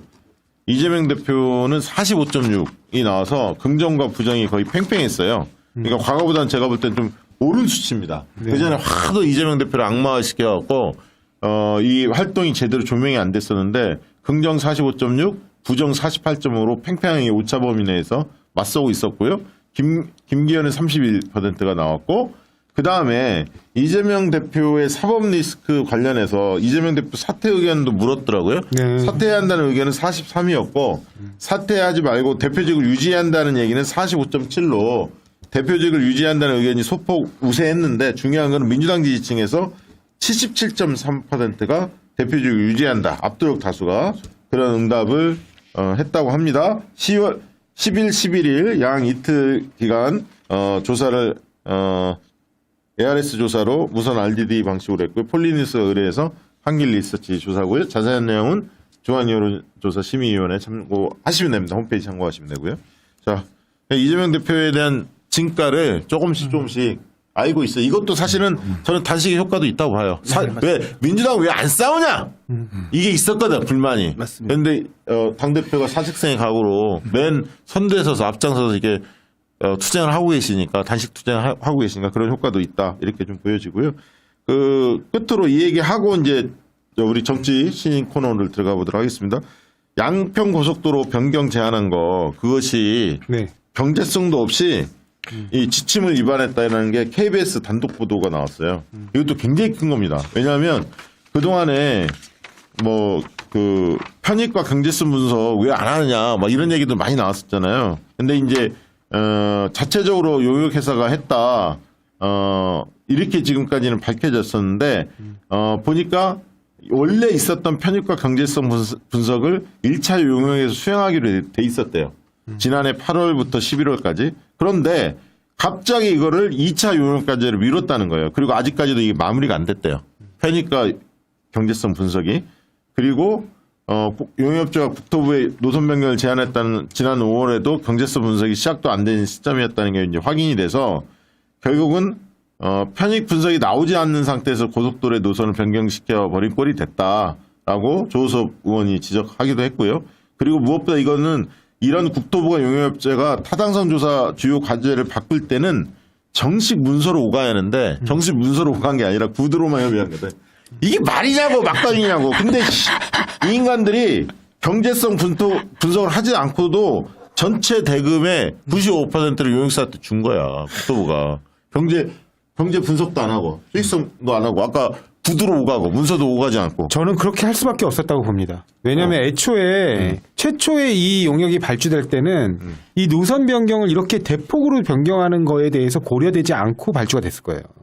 근데 이제 뒤는 원래 그렇다는 거예요. 그렇죠. 원래 그러니까 용역사 입장에서는 우리는 용역 수행할 거 다 한 거야. 그렇지. 근데 갑자기 시킨 거지. 그러니까 또 이제 추가적으로 시키니까 아이고 어쨌든 대금을 결제해 주십시오. 이렇게 얘기할 수밖에 없는 거죠. 국토부가 시켰다고 국토부는 자인을 안 했는데 나중에 들통이 났어. 그렇죠. 원희룡 장관이 뭐 캐물으니까 한준호 의원이 캐물으니까 네 그래 국토가 시킨 거 맞지? 유흥사 미쳤어요? 알아서 하게? 그럼요. 상식적으로. 그래서 국회에서 국토위원회에서 이거를 감사하라고 국토부에 감사하라고 의결을 했다는 내용까지 지금 밝혀졌고. 오늘 제가 사실은 엄청 피곤해가지고 뭐 여기저기 뛰어다니고 아까 그 마지막 혁신회의 대표님 단식과 관련돼서 분노에 찬 우리 권리당원들과 대화를 하면서 사실은 너무 힘들게 다 얘기를 들어줘야 되잖아요. 그러니까, 한 분 한 분. 예. 말하는 것보다 듣는 게 더 힘들어요. 네. 그리고 또 한 분 한 분 감정 조절도 해줘야 되고 그렇지. 심리적인 그 애우도 해줘야 되고 왜냐하면 한 분 한 분 연대해서 같이 싸워야 할 사람들이고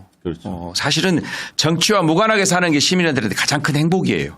정치가 정상 작동돼서 알아서 잘 돌아가게만 되면 그러나 정치가 오작동되고 있으니 권리당원들이 일반 당원들이 그다음에 시민들이 지금 깃발 들고 촛불 들고 횃불 들고 등장하는 거 아닙니까? 한 분 한 분 잘 애워줘야 돼요. 어디 가서 이제 출마하실 건데 네. 정치가 오작동 이런 표현 하지 말고 나라가 망하게 생겼는데 네, 망국의 길을 걷고 있는 윤석열 정부를 어떻게 끌어내릴 것인가? 쉽게 표현해요. 네, 알겠습니다. 오작동. 예. 이런 거 제 말이 오작동 됐습니다. 학자들이 하라고. 알겠습니다. 저기 구어체를 해야 돼. 구어체. 학자는 저기 있습니다. 제가 그 일요일날 그 정치 신인들 네네. 대상으로 제가 특강했잖아요. 아, 예, 너무 소감 고맙습니다. 한마디 해주세요. 어땠는지.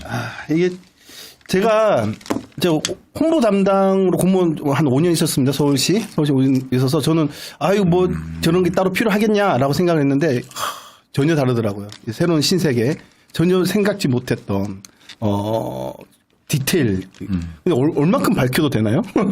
밝히지 마. 아, 근데 아, 예. 이거 한 15년 동안 쌓은 것들인데 뽕으로 먹으려고 그래 다. 그래서 좀 뽕으로 막 사진 찍으니까 대표님 그러더라고. 이거 1억짜리야. 아니 내가 그랬어. 사무총장에서 1억짜리라고. 제가 실제 그날 1억이 아니고요. 예. 그 행사를 기획한 것은 우리도 국힘당의 무슨 이준석 부로하고 천하람 부로하고 거기에는 그런 어떤 청년 주자들이 있다고 부러워하는데 민주당에도 있다. 그런 발판이 필요하다.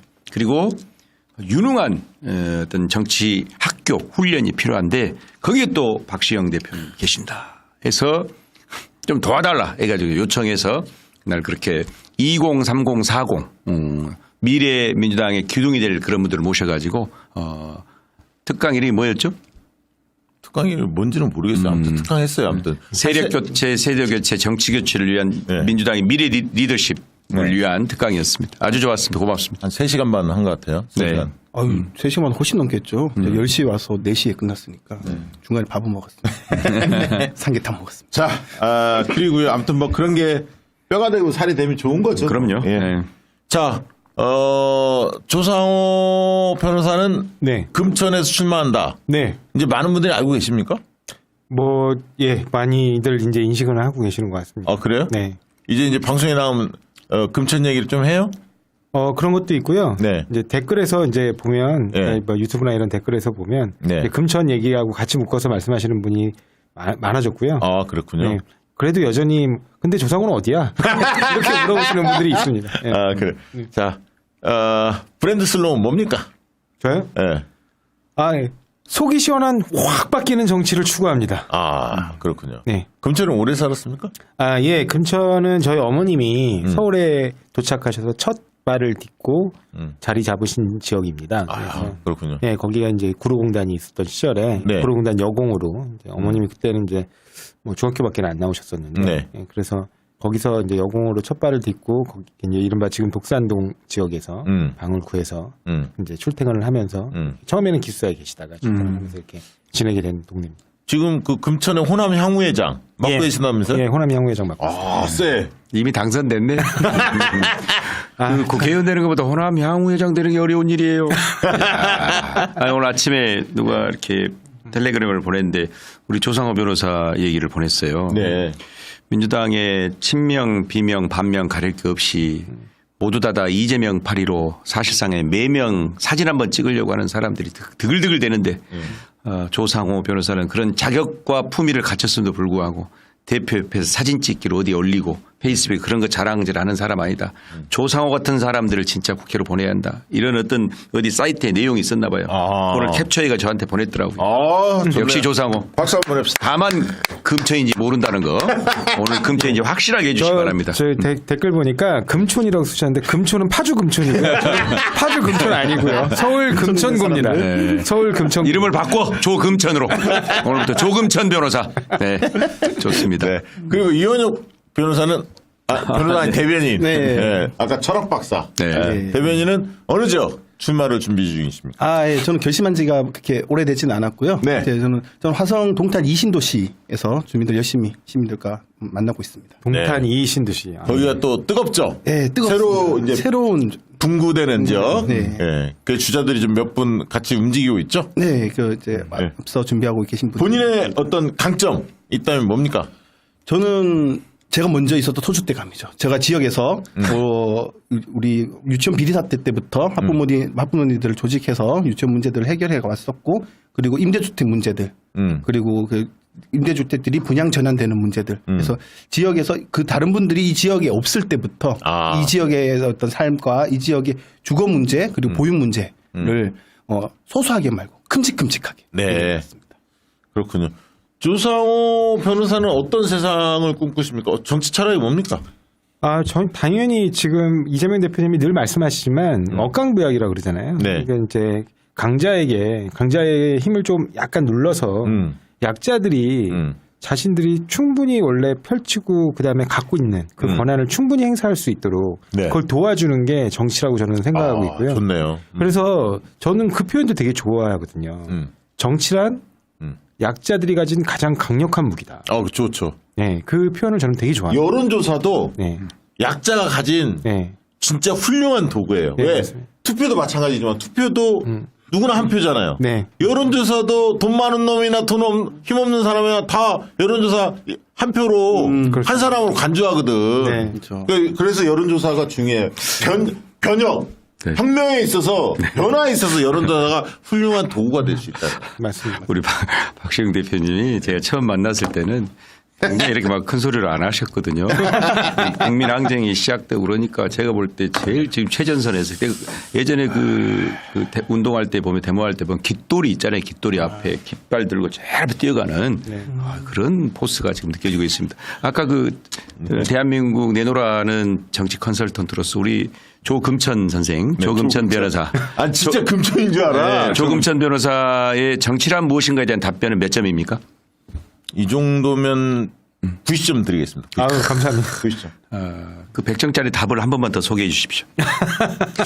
그런 거 공개하면 안 되잖아. 다른 사람들 다 베껴. 이거 오늘 이 시간에 실시간 보고 있는 분들한테 한번 주셔야죠. 제가 이제 인사를 만났는데 네. 이게 이제 예를 들면 이렇게 답을 하라는 거야. 근데 이제 거기는 기초단체장 출신이에요. 네. 일을 잘했대요. 네. 확인된 바는 없고 아무튼 잘했대. 네. 그래서 제가 정치의 본령이 뭐냐, 정치가 뭐냐라고 이제 물었어요. 그랬더니 질문에 대한 답을 내는 것이 정치입니다.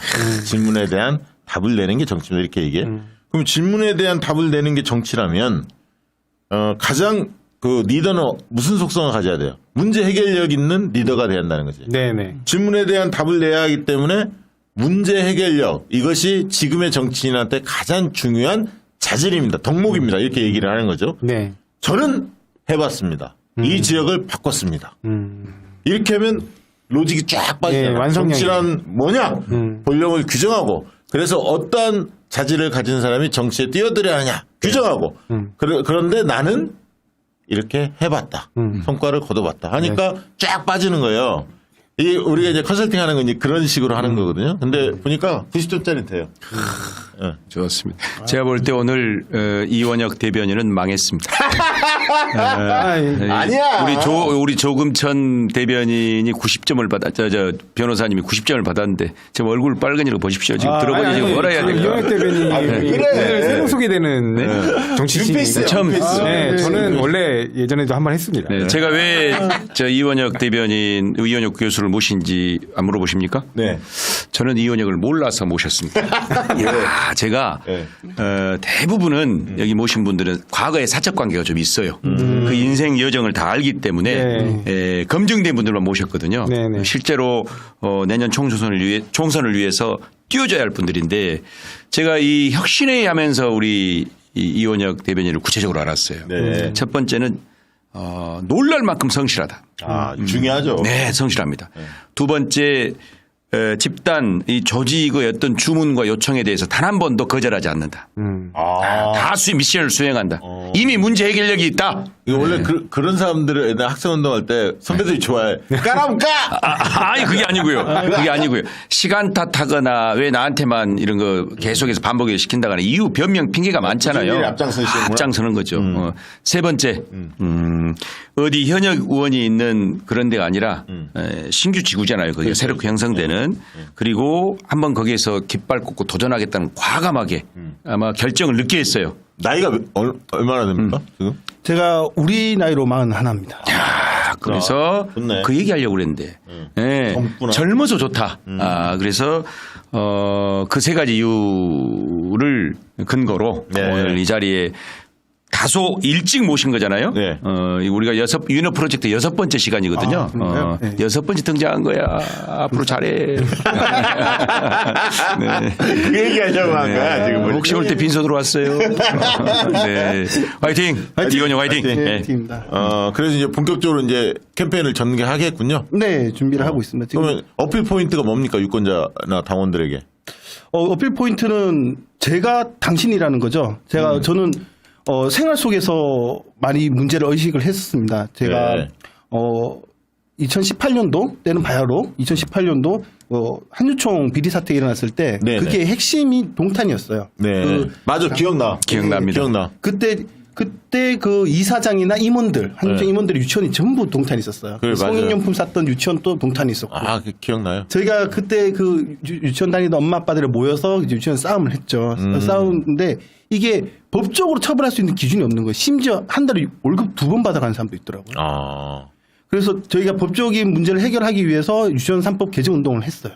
유치원 3법 개정 운동을 하다 보니까 이게 그때 지금이랑 똑같아요. 민주당이 더 힘든 거예요. 이 법을 통과시키는 데서 민주당 안에서의 해결이 더 힘든 거예요. 그래서 이러다가 우리의 유치원 졸업하겠다 싶어서 차라리 내가 유치원 만들어버리자. 어차피 우리는 동탄 유치원 못 보내요. 비리 유치원 다 파고 다니는데 어느 유치원에서 받아주겠습니까? 그래서 유치원을 전국 최초로 협동조합 유치원을 만들었습니다. 지금 오늘 보니까요. 강의원 사무총장 응원하는 댓글도 많고 그다음에 슈퍼챗도 많이 보내고 왠지 조직이 가동되는 느낌이 듭니다. 이지연 누구야, 이지연? 내가 봐도 민망해. 똑같은 글을 계속 쓰고 있어. 이지연 손들어. 바꿔가면서 하라고. 바뀌고하면서 오늘 피곤해가지고 지금 제가 토요일 날 아시겠지만 수술 끝나고 퇴원해가지고 대표님 상황 걱정돼가지고 일요일 새벽 5시에 직접 운전해가지고 올라와서 오늘까지 지금 광주를 비우고 있습니다. 그래서 양해를 구했습니다. 이해하실 겁니다. 네. 그래서 페이스북에 처음으로 광주를 비우고 여의도입니다. 아까 봤어요. 네, 내가 대표를 좀 지켜야 되겠습니다 했더니 수많은 분들이 댓글로 광주에 올 생각하지 말고 대표 지켜라. 그렇지. 그래서 아마 그것 때문에 오늘 얼굴을 못 보고 하니까 더 응원하면서 슈퍼챗 한가 봅니다. 누나 이름이 한번 더 쏩시다 슈퍼챗이. 아니 저희 누나 이름이 이지연입니다. 네. 이원혁 당선시켜. 그렇구나. 이현희 대변인 제가 옆에서 이렇게 잘 하시잖아요. 보니까 일하면서 봤으니까. 정말 그 추진력 내지 집행력이 대단한 것 같아요. 그래요? 네. 눈여겨 봐야겠네. 그때 강의할 때 졸지 않았죠? 안 졸았습니다. 근데 조는 사람 없더라. 근데. 조는 사람 없더라. 원래 강의하면 조는 사람 있잖아요. 제가 볼 때 박시영 대표님의 그런 주옥 같은 1억짜리 강의에 쫀다. 거기 올 자격이 없고요. 첫 번째는 그렇고 강사가 좋았고 두 번째는 제가 선발을 에이스로 했습니다. 내가 볼 때 대구 경북의 그 20, 30대 젊은 분들 있잖아요. 눈이 초롱초롱해갖고 야 열정 대단하더라고요. 20대, 30대, 40대 민주당의 청년 당원들 그리고 미래 사회를 바꾸고자 열망하는 미래 지도자를 꿈꾸는 20대, 30대, 40대 그리고 특히 이재명과 함께 새로운 국정을 운영하는 데 동참할 분들 연락을 주시면 우리가 박시영 대표님과 함께하는 프로젝트가 있습니다. 민주당의 이름을 따서 더민주 블루칩. 뭔지 아세요? 더블루. 이 모임을 지금 첫 모임을 한번 해봤거든요. 아주 반응 뜨거웠습니다. 2차 모임, 3차 모임 하면서 투쟁도 열심히 하고 그러나 정책적 대안을 만드는 학습도 열심히 하는 그런 어떤 당내 조직을 한번 만들어 보려고 합니다. 연락 주십시오. 아니, 훌륭한 사람들이 많이 모여서 흐뭇했습니다. 네. 특히 지역이 다양한 지역에서 많이 오고 특히 영남에서 많이 와서 네, 네. 좀 고무적이었습니다. 네. 자, 얼마 전에 그거 혹시 들으셨어요? 여론조사 꽃에서 대전 유성을하고 인천 동구 미추홀을 두 지역을 일단 발표를 했지 않았습니까? 이경 부대변인 통화를 갑자기 전화 왔는데 통화를 해보니까 대전이 난리가 났대. 막 국회의원들이 막 전화 오더라고요. 그 전에 전화도 안 오다가. 조금 전에 우리 회의에 참석했거든요. 집행위원회 회의에 혁신회에 참여했는데 제가 첫 번째 공개적으로 박수를 보냈습니다. 잘한다 이경. 이상민 아웃. 그래서 딱 정리했습니다. 예. 실제로 보니까 특히 이제 이경 부대변인 같은 경우는 그러니까 사실은 그 여성 신인 가산점이 있어서 그것까지 고려하면 완전 붙어 있어요. 붙어 있는 거죠. 네. 전국 투표층에서 4~5% 포인트 차이. 전임 시장하고 완전히 붙어 있다. 그러니까 이제 여성 가산점 딱 붙은 거예요. 이상민 의원은 아예 그냥 이제 처음이 들어. 다음 여론조사 때는 또 바뀔 겁니다. 왜냐하면 이상민 비토 정서들이 그 헛되는 시장한테로 득표를 했을 수도 있을 거예요. 다음에는 여론조사 꽃이 저 지역은 안 합니다. 왜냐면 할 지역이 아주 많아요. 그렇죠. 근데 이제 저기서 좀 그런 반영이 됐더라. 그 이상민 의원 안 찍고 싶다라는 분들이 반영이 됐을 수도 있다. 광주의 서구갑엔 언제 꽃이 필까요? 언젠간 하겠죠. 언젠간 하겠죠. 네. 금천은 안 해도 뭐 조금천 변호사로 다 정리가 될 것 같습니다. 금천도 해야 하고요. 할 때 많죠. 아마 이제 김원주 총수 아까 이제 다스베이다 하고 왔는데 조만간에 아마 지금 9월 말까지는 정해졌고요. 9월 말까지는 2주에 한 번씩 왜냐면 안심번호 신청 기간이 10일 전에 신청을 해야 해서 추석 전에 2군데를 해요. 그러고 이제 10월부터는 매주 이제 그 한 군데 내지 2군데를 하는 걸로 그렇게 잡았거든요, 매주. 그래서 이제 들어갈 때는 일단은 원칙은 당내 경선이 뜨거운 지역 하나. 그다음에 본선이 또 핫한 지역. 근데 그러려면 이제 국민의힘의 후보가 명확히 나온 지역이어야 할 거 아니에요. 그렇죠. 국회의원이 됐든 유력 주자가 됐든. 그다음에 이제 상징성이 있는 지역. 그것도 이제 재밌죠. 그렇죠. 예를 들면 심상정 의원 지역 정의당의 득표율이 얼마나 될까? 이거 궁금하잖아요. 거기 또 그렇죠. 김성애 문명선 위원장님 문명순 그다음에 이재준 전 시장 뜨겁거든요. 경선도. 그러네요. 경선도 뜨겁고 본선도 뜨거운 지역. 그리고 어부지리로 국민의힘이 되는 거 아니야? 뭐 이런 얘기까지 나올 정도니까 그런 지역들은 이제 하죠. 그리고 이제 강서구청장 이제 보궐선거도 있으니까 그런 지역도 해야 하고 또 광주 서구 광주에서는 호남에서는 안 할 생각을 갖고 있던데 제가 오늘 딱 아니 광주나 전남도 상징성 있는 곳이 몇 개 있다 했더니 그러냐 그래서 내가 광주 서구 또 하겠죠 언젠가. 빨리 할 가능성도 있습니다. 조만간 안 간다 소리입니다. 모릅니다. 그걸 김원준 총수 알아서 하는 거니까 저는 잘 모르고요. 분석만 제가 해드리고 있습니다. 분석만 해드리고 있고. 자, 이제 오늘 방송 이제 오늘 워낙 무겁게 시작했고 지금도 약간 웃음 뭐 있지만 속 마음은 지금 부글부글합니다. 아까 했던 단식 문제도 그렇지만 이재명 대표 그 체포동의안 관련해서 지금부터 지금 저도 방송 마치고도 작전을 좀 세워야 할 것 같고 이거는 아까 제가 얘기했듯이 모든 당원이 지금 나서야 할 상황이에요. 그러니까 우리가 설마 뭐 이런 생각이 있잖아요. 설마 생각이라는 게 좀 있으면 상식적으로 행동할 텐데 들어가 보니까 생각이 없더라는 거야. 이 사람들은 대한민국에서 정치하는 게 아니야 지금. 맞아요. 내가 그 얘기 듣고 황당했어요. 아무튼 초비상 상태이고 좀 우리가 비상한 결의로 이거를 끌고 나가야겠다는 생각 가지고 있고요. 그래서 좀 방송 끝나고 또 좀 얘기도 하고 그렇게 대처를 좀 해야 할 것 같습니다. 한 말씀 드려도 한 말씀씩 하고 마무리하겠습니다. 먼저 하십시오 우리. 예. 지금 민주당이 무엇보다 좀 단결해야 될 것 같습니다. 지금 오늘 또 오는 길에 제가 논평을 매운맛, 신라면 말고 불닭 매운맛으로 논평을 하나 내고 왔습니다. 우리 또 총장님이 또 항의를 받으셨는데요. 지금 우리 당대표에게 이래라 저래라 그런 말보다는 앞장서서 일단 이 상황을 현장 속에서 투쟁하는 그것이 민주당이 그리고 민주당 지지하는 우리 모두가 갈 길이라고 생각을 합니다. 방금 이제 사진 올라왔었는데요. 그 박지원 비대위원장한테 그로테스크하다. 그런 표현들은 정말 우리가 지금 이 상황에서 할 말이 아닌 것 같습니다. 자, 우리가 이런 표현들보다는 단결해서 그 현역에 있는 의원들이 민주당의 힘, 야당의 힘을 보여줬으면 좋겠습니다. 네, 조상호 변호사. 예, 뭐 지난 예산안 문제에서도 그렇게 이제 이른바 검찰 특활비를 삭감해야 된다 했는데 결국 아무것도 못했습니다. 그거는 뭐 대통령의 거부권 행사 대상도 아니었는데 그런 부분에 대해서 자꾸 물러나고 양보하는 모습을 보이고 있거든요.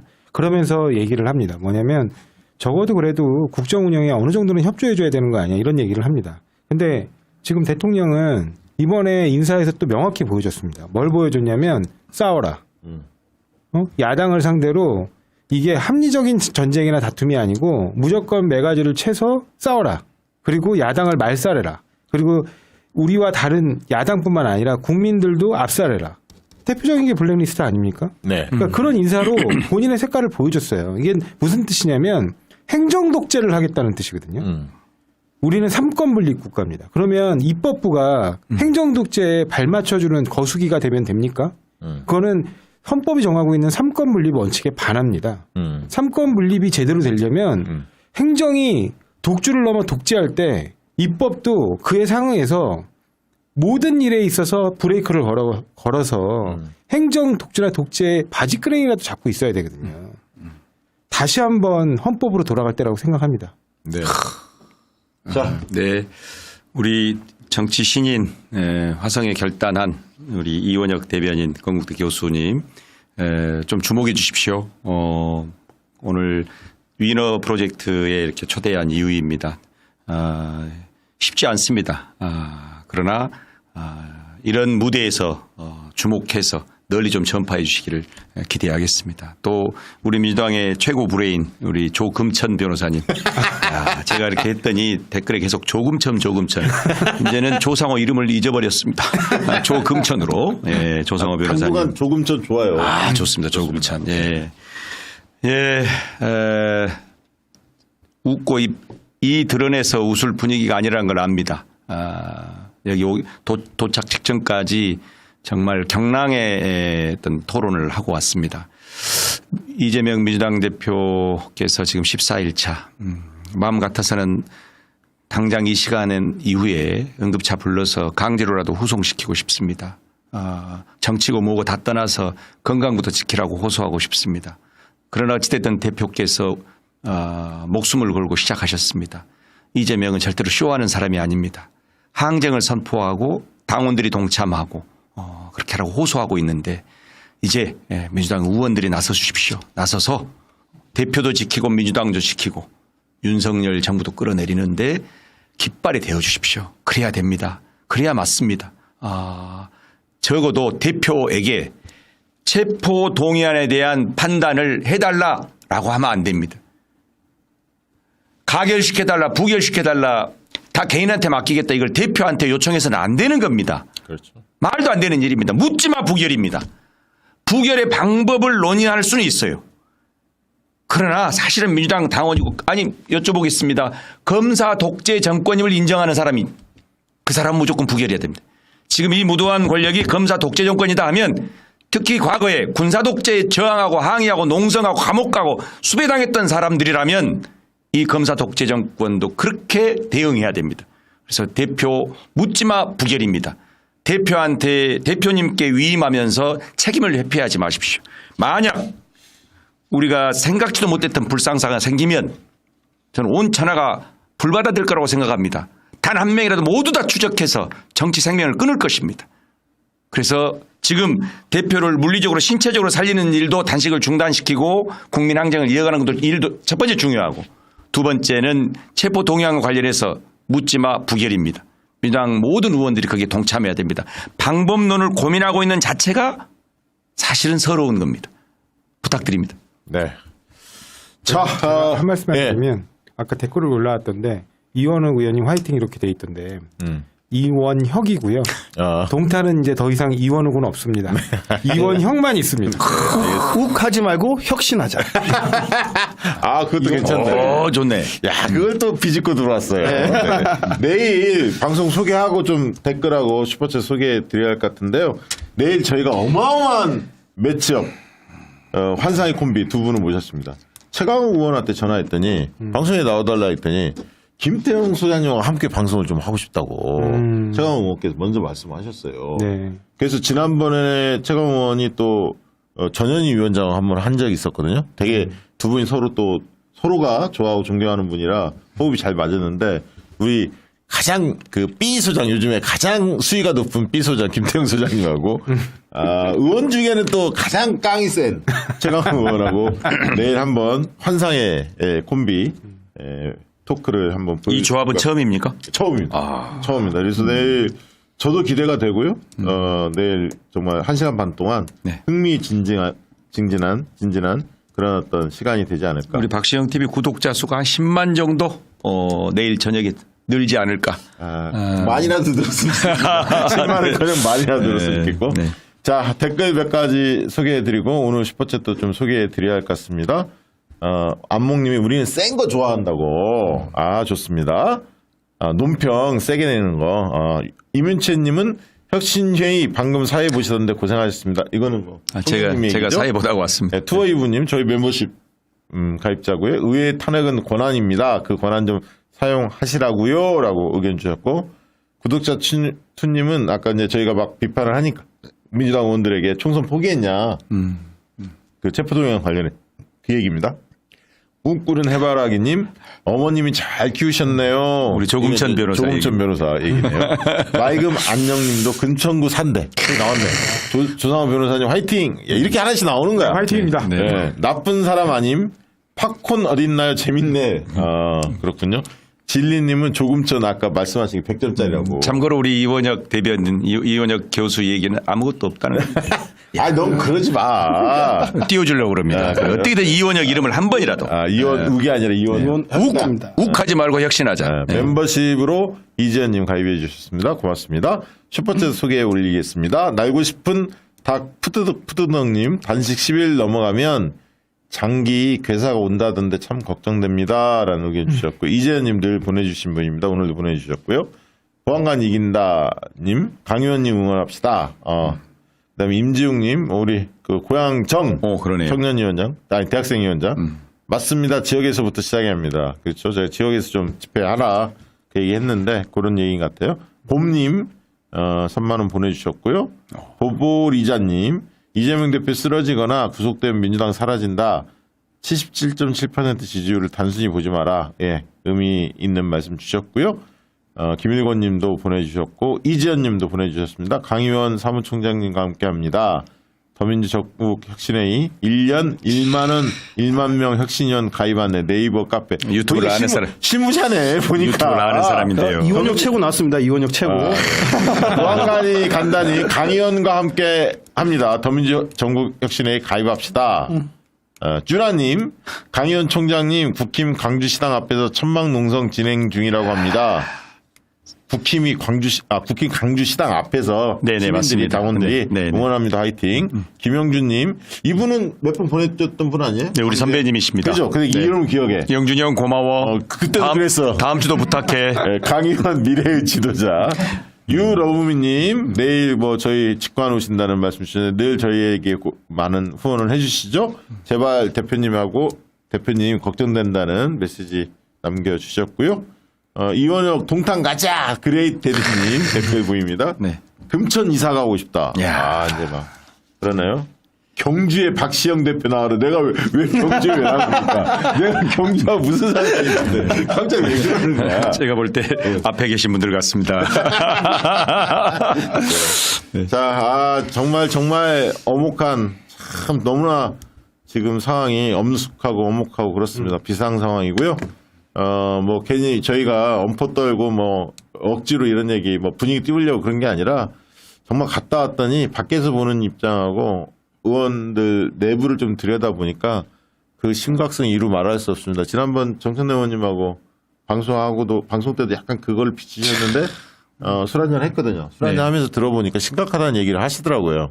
그래서 정청래 의원님이 그 거짓말 할 분도 아니고 심각하긴 하나보다 했는데 설마 했는데 몇 분 더 만나 보니까 이제 느낌이 와요. 사실 저는. 느낌이 오고 이렇게 가서는 안 되겠구나. 진짜 비상벨 누르고 비상하게 우리가 대처해야겠다라는 생각 다짐하고요. 아마 더민주 전국 회의부터 시작해서 혁신회의부터 시작해서 방법들을 현실적으로 고민하고 당원과 함께 지지자들과 함께하는 의원들을 설득하는 작업. 지금은 그게 더 중요해요. 그러니까 지금은 1인시 밖에 싸우는 것보다 내부를 설득하는 작업에 1차 총력을 기하자. 저는 그 얘기를 제안하고 싶어요. 지금 오늘 내가 갔다 왔던 느낌은 그걸 먼저 하는 게 지금 급하지.